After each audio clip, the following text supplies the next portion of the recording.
मेरे प्यारे आका सल्लल्लाहु ताला अलैहि वसल्लम के प्यारे दीवानों, दुनिया के किसी भी खित्ते में इस वक्त जो भी इंसान, जो भी मुसलमान जिंदगी की साअतों को गुजार रहा है, वो अल्लाह से एक ही चीज का तलबगार है, और वो ये है कि मौला हम पर रहम फरमाए।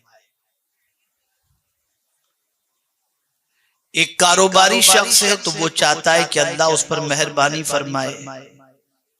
एक बीमार है तो वो चाहता है अल्लाह उस पर मेहरबानी फरमाए। एक मुलाजिम पेशा शख्स है तो वो भी चाहता है कि अल्लाह उस पर रहम करम की बारिशें नाजिल फरमाए। गर्ज के दुनिया में जितने भी इंसान पाए जाते हैं, वो मौजूदा हालात के अंदर एक चीज के मुतमन्नी है कि अल्लाह उन पर रहम फरमाए और उनके हालात पर करम की नजर फरमाए। और मैं समझता हूं,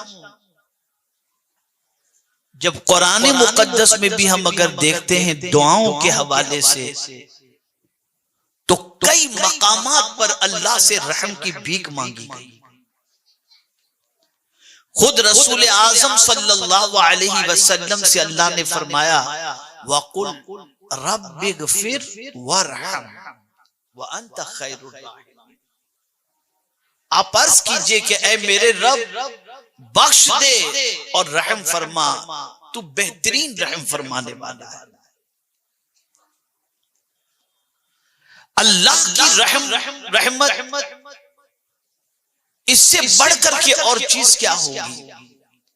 यहां तक कि कुरान मुकद्दस में भी अल्लाह ताला ने माँ बाप के लिए भी जिस चीज की दुआ करने का हुक्म दिया है, और जो दुआ आई है वो यही तो आई, रब्बिरहमहुमा कमा रब्बयानी सगीरा।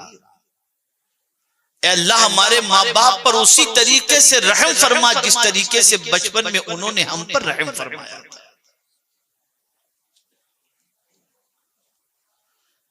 सूरह बकरा की आखिरी आयत का मुताला करें तो वहां भी यही चीज नजर आएगी, ला युकल्लिफुल्लाहु नफ्सन इल्ला वुसअहा लहा मा कसबत व अलैहा मक्तसबत रब्बना ला तुआखिजना इन नसीना अव अख्ताना रब्बना वला तहमिल अलैना इसरन कमा हमलतहु अलल लज़ीना मिन क़ब्लिना रब्बना वला तुहम्मिलना मा ला ताक़त लना बिही वअफ़ु अन्ना वग़फ़िर लना वरहमना।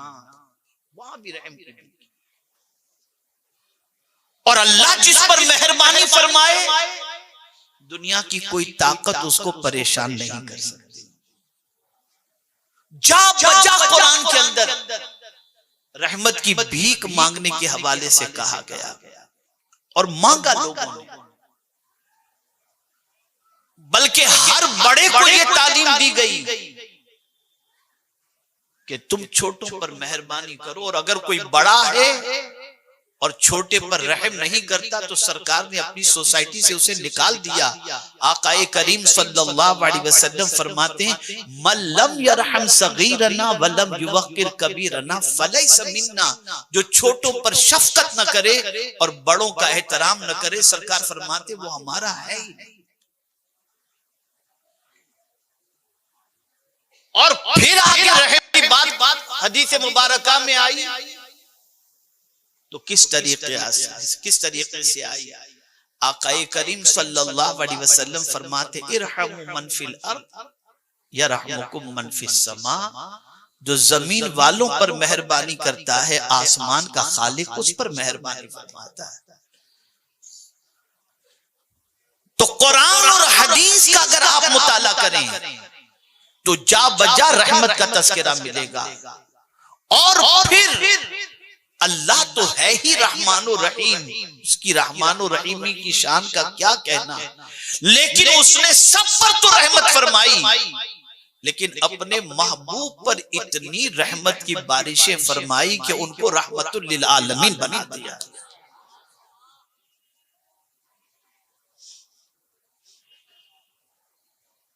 तो ऐ रसूल आजम सल्लल्लाहु अलैहि वसल्लम के दीवानों, हर जायज काम के शुरू में बिस्मिल्लाहिर्रहमानिर्रहीम पढ़ो। खाने से पहले अल्लाह को रहमान और रहीम की हैसियत से याद करो। पानी पीने से पहले अल्लाह को रहमान और रहीम की हैसियत से याद करो। कुरान शुरू करो तो उसको रहमान और रहीम कह करके पुकारो। कोई सूरत शुरू करो, बिस्मिल्लाहिर्रहमानिर्रहीम पढ़ो। घर का दरवाजा रात को बंद करो, कुंडी लगाओ, बिस्मिल्लाहिर्रहमानिर्रहीम पढ़कर कुंडी लगाओ। सर में तेल लगाओ, बिस्मिल्लाहिर्रहमानिर्रहीम से शुरू करो। जा बजा रहमान और रहीम, रहमत रहमत रहमत का तज़किरा। लेकिन आज मुझे ये बताना है कि एक होता है अल्लाह से रहमत का मुतालबा करना और एक होता है कुछ काम ऐसा कर गुजरो कि खुद मौला तुम पर रहमत निछावर फरमा दे। इसे समझना है। एक तो आपका अल्लाह की बारगाह में रहमो करम की भीख मांगना और एक है कुछ काम ऐसा कर गुजरो कि रहमो करम की भीख मांगने की बजाय मौला खुद ही रहमो करम फरमा दे। मैं इस सिलसिले में आपके सामने एक आयत की तिलावत का शर्फ हासिल किया। वो कौन सी है आयत?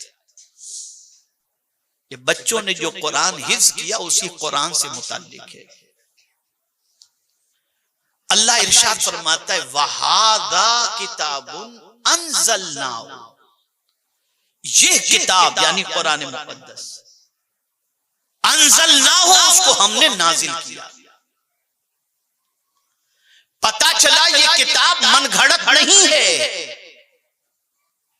ये किताब चंद लोगों ने मिलकर तैयार नहीं की,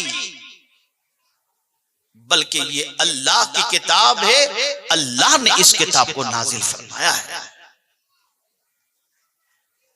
हर किताब की खूबी होती है।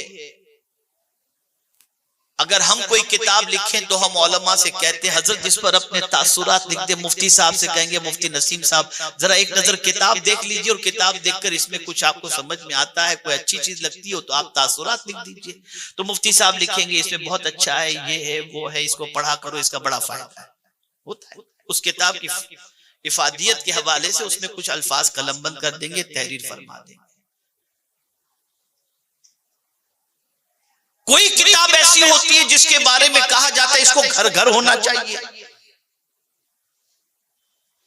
किसी किताब के बारे में कहा जाता है कि ये अवामुन नास के लिए बहुत मुफीद है, किसी किताब के बारे में कहा जाता है ये खवास के लिए बहुत मुफीद है। हर किताब की शान बयान, लेकिन ये करता कौन है? ये दूसरे लोग कहते हैं इसको वजनदार बनाने के लिए। जैसे अभी एक किताब के हवाले से अल्लामा अब्दुल मुबीन नौमानी साहब क़िबला ने मुझे एक मैसेज भिजवाया। अकाइद व मामूलात अहले सुन्नत जो सुन्नी दावत इस्लामी की एक अजीम किताब है, मुदल्लल अकाइद अहले सुन्नत से मुताल्लिक वो किताब उनकी नजरों से गुजरी तो अभी 4-5 रोज पहले उन्होंने मुझे मैसेज भेजा कि इतनी अच्छी किताब और गोशे गुमनामी में क्यों है। एक काम करें, इस पर हुजूर मुफक्किर इस्लाम हैं, हजरत अल्लामा मिसबाही साहब हैं, सिराजुल फुक़हा हैं, किसी के तासुरात इस पर आप लिखवा लीजिए तो इस किताब का वजन और बढ़ जाएगा। तो किसी किताब की तारीफ और उसके वजन को बढ़ाने के लिए किसी बड़े मुसन्निफ से जो बड़े होते हैं उनके तासुरात और उनकी तकरीजात को शामिल किया जाता है। लेकिन खुदा की कसम अल्लाह की किताब है और उससे बड़ी कोई किताब है नहीं और न उससे बड़ा कोई है। सबसे बड़ा अल्लाह और सबसे बड़ी उसकी किताब। तो अब ये किताब है कैसी, इसका तारुफ मेरा मौला खुद फरमाता है, वहादा किताबुन अंज़लना, ये किताब हमने नाजिल की है। अब इसके किताब की अजमत मेरा मौला बयान फरमाता है, वहादा किताबुन अंज़लनाहु मुबारकुन, ये बरकत वाली किताब है। इस किताब की शान को मौला ने उजागर फरमाया कि ये बरकत वाली किताब है। ये नहीं फरमाया कि घर में रखोगे तो बरकत होगी, नहीं, मुतलक बरकत फरमा दिया। जहां ये किताब होगी वहां बरकत जरूर होगी। ये किताब जबान पर होगी तो बरकत होगी, ये किताब सीने में होगी तो बरकत होगी, ये किताब घर में होगी तो बरकत होगी, ये किताब अमली सांचे में इसके कानून को ढाल दोगे तो जहां तुम चले जाओगे वहां तुम्हारे कदमों की बरकत नजर आएगी। यही वजह तो है कि आलिम के हवाले से हदीस शरीफ में फरमाया गया कि आलिम अगर किसी कब्रिस्तान के करीब से गुजर जाए तो 40 रोज के लिए कब्रिस्तान के मुर्दों पर से अल्लाह अजाब को उठा लेता है, इसलिए कि आलिम के सीने में अल्लाह की किताब होती है।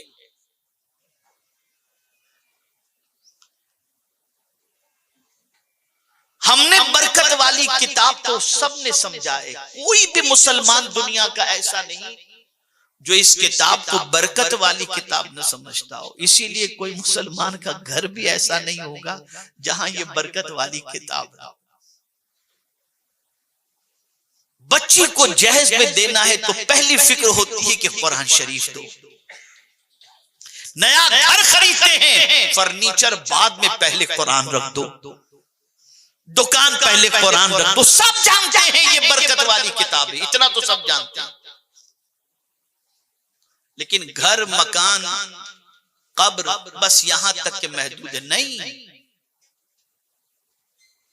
इस किताब की बरकतों का आप अंदाजा नहीं लगा सकते, ये कितनी बरकत वाली किताब है। अरे आप सिर्फ अलिफ कह दो ना तो इतनी बरकत मिलेगी। लफ्ज तो एक अदा हुआ, मौला 10 नेकियां अता फरमाता। एक लफ्ज पर अल्लाह ताला, एक हर्फ पर मेरा मौला 10 नेकी अता कर देता है। सवाब के अंदर भी मौला इस किताब की वजह से बरकत अता फरमाता है। ये इतनी बरकत वाली किताब। और अगर कोई 3 मरतबा सूरह इखलास पढ़ ले तो इतनी बरकत वाली ये किताब है कि उसे पूरे कुरान का सवाब अल्लाह अता फरमा देता है। ये इतनी बरकत वाली किताब।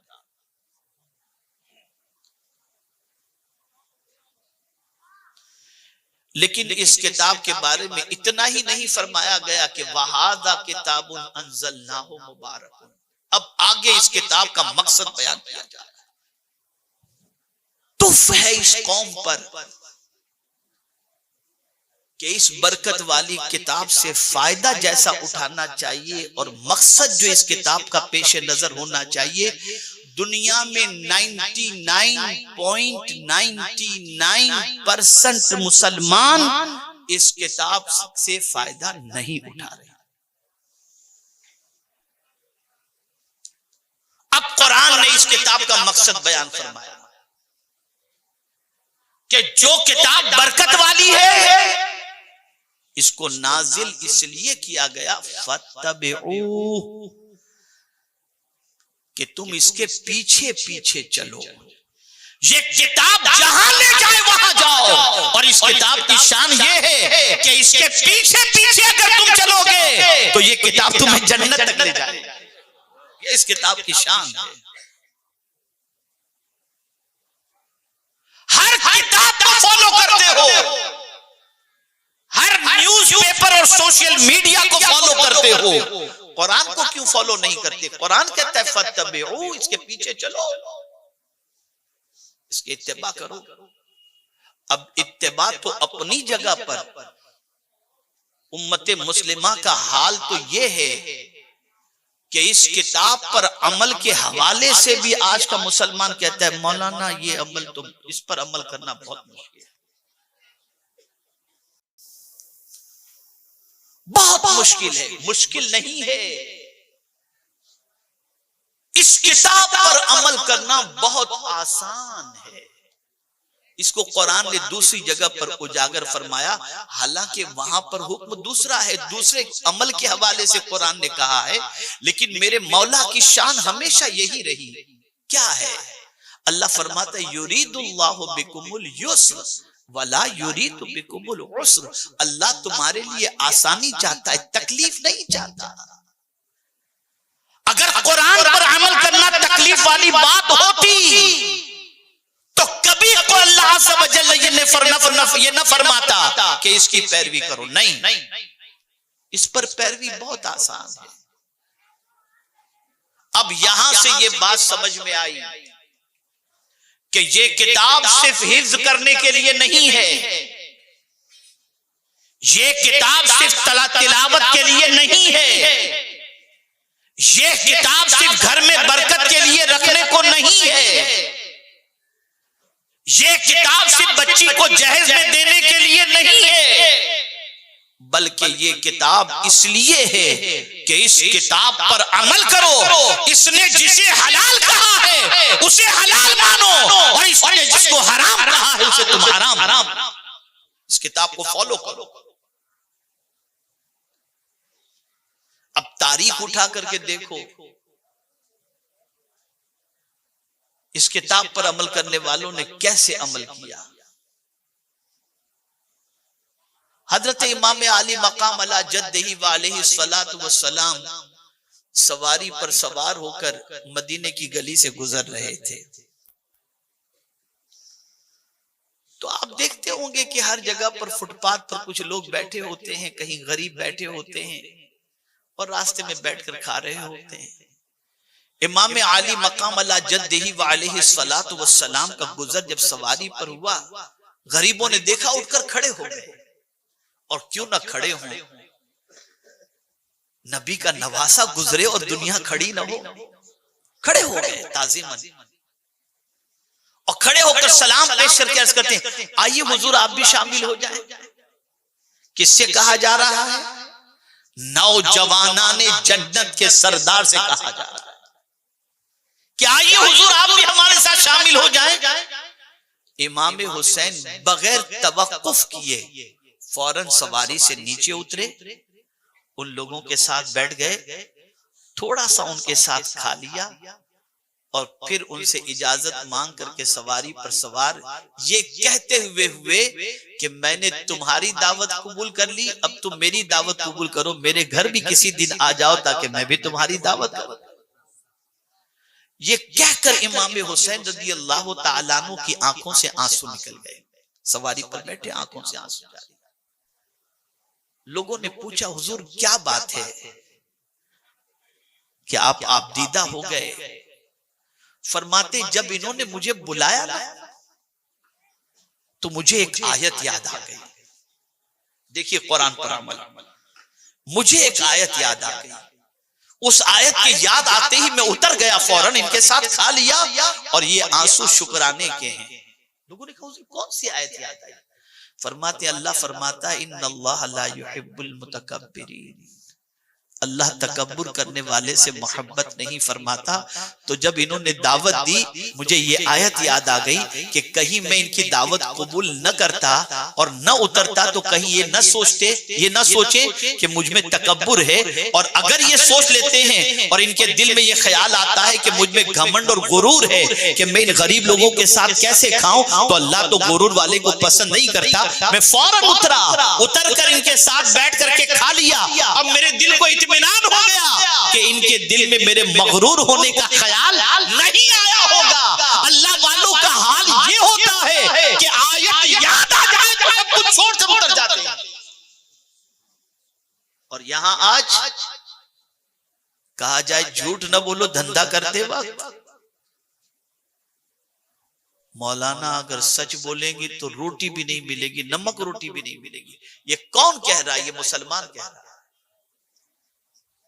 और कुरान क्या कह रहा है? वज्तनिबू कौलज़्ज़ूर, झूठ से परहेज करो। ये आयात मुहकमात में से है, मुतशाबिहात में से नहीं है। सराहत के साथ हुक्म है कि झूठ से परहेज करो। अब अगर कोई मुसलमान ये कहे झूठ बोलूंगा तो चटनी रोटी नहीं मिलेगी, पता चला वो कुरान को काबिले इत्तिबा किताब नहीं समझ रहा है। कुरान अल्लाह की वो किताब है कि सच बोलोगे तो तुम्हें उसकी बरकतें दुनिया में भी नजर आएंगी और आखिरत में भी नजर आएंगी। उसकी पैरवी करो। अब तो हाल ये है कि सूद, करोड़ों रुपया पड़ा है सूद के नाम पर। ये धन अलग अलग नाम देकर के सूद पे आदमी कारोबार कर रहा है। अल्लाह ने जिसे हराम फरमाया उसको हराम मानकर उससे बचने का जज्बा भी खत्म हो गया। अल्लाह फरमाता है अहल्लल्लाहुल बैअ व हर्रमर रिबा, अल्लाह ने हलाल फरमाया है तिजारत को और हराम फरमाया है सूद को। तो सुनो, ये किताब इसलिए नाजिल की गई ताकि इस किताब पर अमल हो। जब तक इस किताब पर अमल नहीं होगा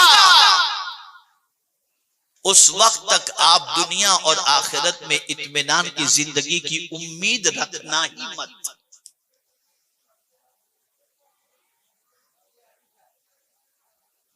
इत्मीनान उस वक्त नसीब होगा जब अल्लाह की किताब पर अमल होगा।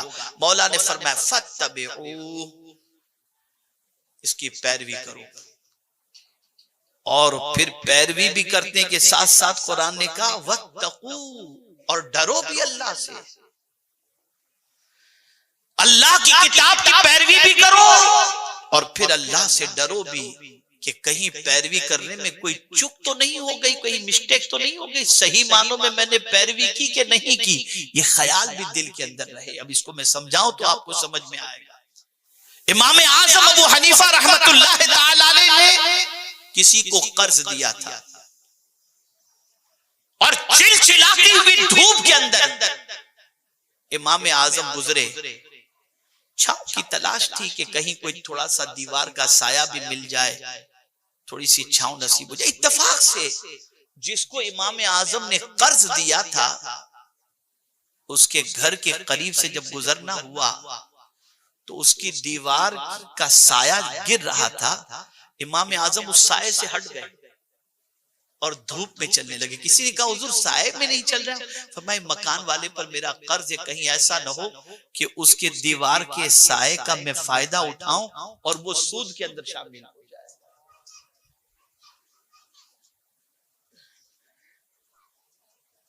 तब इमाम आज़म बने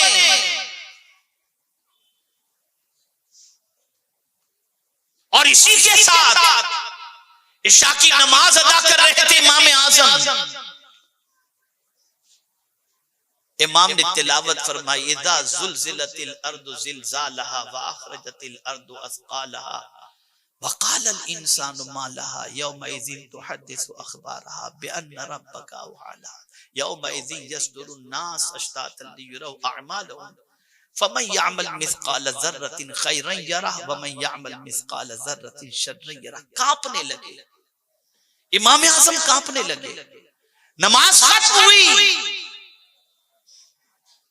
सब मस्जिद से निकल गए तो इमाम आज़म ने मस्जिद के खादिम से फरमाया तुम जाओ बाहर से बंद कर दो, मुझे पूरी रात आज मस्जिद में ही गुजार दो। रुक गए मस्जिद के अंदर, रात पूरी उन्होंने मस्जिद में गुजार दी। इतना इस तरह से पूरी रात गुजर गई कि इमाम आज़म को पता ही नहीं चला कि कितनी तेजी से रात गुजर गई। सुबह वही खादिम ने दरवाजा खोला तो देखा तो इमाम आज़म अपनी दाढ़ी पर हाथ रखे हुए, पकड़े हुए अपनी दाढ़ी को अपने हाथों से, आंसुओं की लड़ियां जारी हैं और ये कह रहे हैं मौला अगर तूने नौमान को बख्श दिया तो ये तेरा करम होगा। अब वो मस्जिद के खादिम ने सुन लिया। इमाम आज़म को महसूस हुआ कि किसी ने ये कहते हुए सुन लिया। देखा तो खादिम खड़ा था, फरमाया सुन, गौर से सुनिएगा जो इमाम आज़म फरमाते सुन, तूने जो देखा और सुना है ना उसका तज़किरा मेरे जीते जी किसी से मत करना। अल्लाह वाले अपनी नेकियों को छुपाते हैं, विलायत को छुपाते हैं, छपाते नहीं हैं, छुपाते हैं। वो इमाम आज़म जिनका मज़ार अक़दस इस वक्त जिस जगह पर है वहां पर इमाम आज़म रज़ी अल्लाह तआला अन्हु ने बैठकर 4000 कुरान शरीफ खत्म किए हैं। ये है इमाम आज़म। हम एक कुरान खत्म करते हैं और बेबाक हो जाते हैं और कुरान के खिलाफ जिंदगी गुजारने लग जाते हैं। लेकिन इमाम आज़म इतने कुरान खत्म करने के बावजूद भी इमाम आज़म की जिंदगी का हाल यह है कि कुरान के एक एक हर्फ पर और एक एक हुक्म पर अमल करते हुए दिखाई देते। अभी मैं कहूं कि पूरी दुनिया का मुसलमान कितनी आयतों को काबिल अमल समझता है, तो मैं समझता हूं 7-8 आयतों के अलावा दुनिया में कोई मुसलमान इससे आगे बढ़ता दिखाई नहीं देता। बस इतनी ही आयतों को काबिल अमल समझता है। अक़ीमुस्सलाह आतु ज़कात हज वातिमुल हज, फिर जो है वो आतिमुस्सियाम इलल लैल। बस ये 5, 7, 8 चीजें हैं। इसी को बाकी किताब पर अमल कौन करेगा? क्या कुरान की इतनी ही आयतें अमल के लिए हैं?